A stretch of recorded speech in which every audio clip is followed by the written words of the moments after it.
Welcome to the deep dive. This week, we're really digging into the Colombo Stock Exchange, specifically pretty tumultuous week from September 8th to 12th, 2025. Yeah, tumultuous is a good word for it.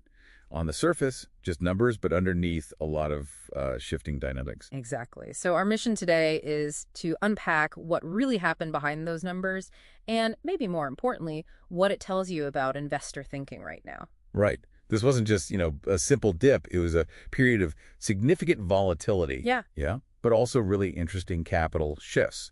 We need to get past the headline figures. Okay, so let's start with that sort of executive summary feel. It was a tough week, right? Volatile. A clear downtrend in the main indices, the ASPI and the S&P SL20, even though there was that little bounce midweek. Yeah, the bounce didn't last, did it? Yeah. And you really felt this strong sense of caution, especially from the big players, the institutional investors. And foreign investors heading for the exit. Very much so. Huge capital outflows from foreign investors really defined the period. Looking at the numbers, the ASPI, the all-share price index, it lost 1.81% over the week. Net loss. Okay. And the S&P SL20, which tracks those big blue-chip stocks, it fell even harder, down 2.19%. That points to weakness in the market leaders. But, okay, here's where it gets interesting for me. Despite all that red, the market itself was actually buzzing, wasn't it? Liquidity was high. It was, yeah. Wednesday, September 10th, saw the highest turnover, 11.87 billion rupees. That's right. A huge number. Now, normally you'd see that kind of turnover and think, okay, buyers are jumping in, things are heating up. Bullish sign. Well, typically, yes. But this is a perfect example of why context is everything. That massive turnover, it wasn't bullish buying at all. So what was driving it then? It was actually signaling a pretty large-scale sell-off, primarily by institutional players, and overwhelmingly foreign investors getting out. Yeah. In fact, on that specific Wednesday, the net foreign outflow was a massive 2.57 billion rupees. Okay, so they were selling heavily. They were.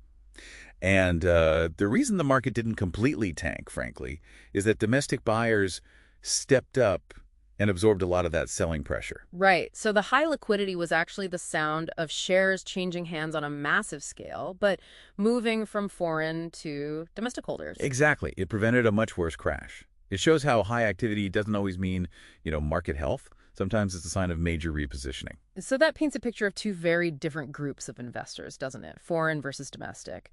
How did their strategies contrast overall for the week? It was a stark difference, a real strategic divergence. Foreign investors were consistently net sellers. The total outflow for the week was around 2.34 billion rupees. Significant. Very.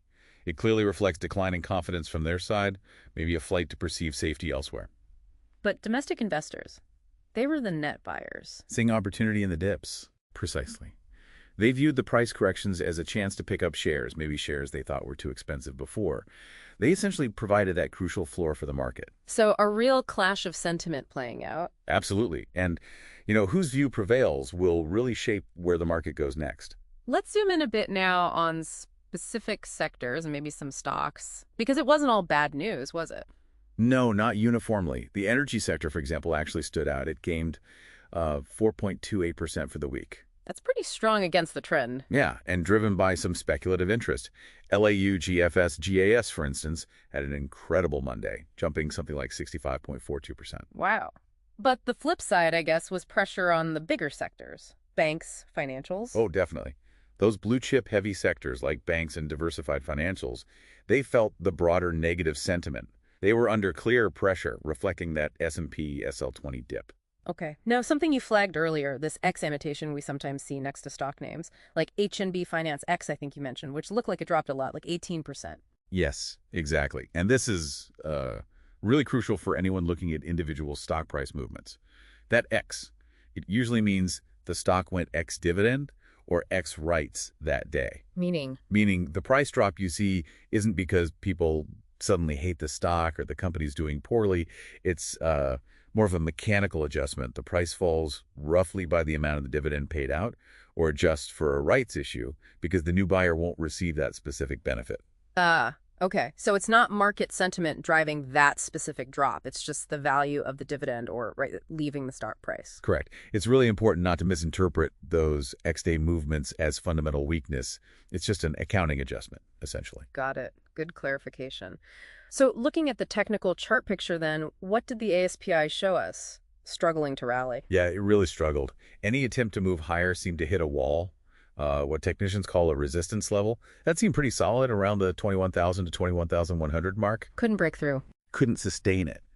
And now it looks like it's testing a new potential support level, like a floor down near 20,600 or 20,700. But that floor looks a bit fragile right now. So kind of pausing on the way down, but maybe not finding strong footing yet?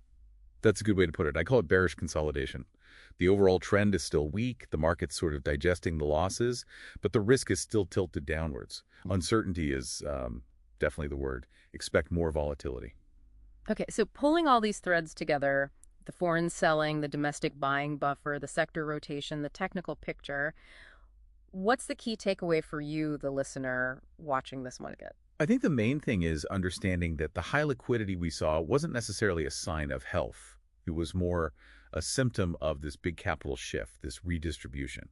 And it highlights a fundamental disagreement between foreign and domestic investors about the market's value right now. Which leads to the big question. Exactly. Is this domestic buying strong enough and sustainable enough to actually build a base for recovery? Or will continued, or maybe even increased, foreign selling overwhelm that domestic support in the weeks ahead? That balance, that tension, that's what you really need to keep a close eye on. It'll tell you a lot about where we're truly headed.